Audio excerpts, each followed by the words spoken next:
প্রথমে তো রূপগঞ্জবাসী, নারায়ণগঞ্জবাসী, বাংলাদেশের প্রতিটি নাগরিককে ঈদের শুভেচ্ছা, ঈদ মোবারক।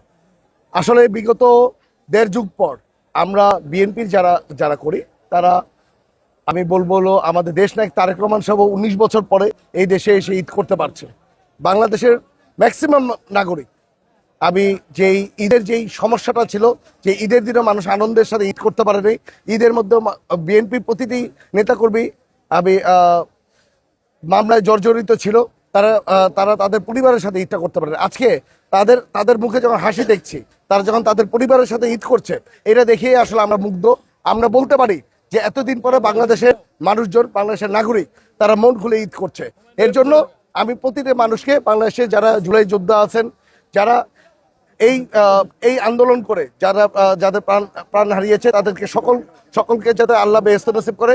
আজকে বাংলাদেশের প্রতিটা নাগরিক যে উদযাপনটা করছে, এই উদযাপনটা ইনশাল্লাহ বাংলাদেশের প্রতিটি এইভাবে করে যাতে আমরা সবসময় ঈদ উদযাপন করতে পারি, এটা আমাদের আশা এবং প্রত্যাশা।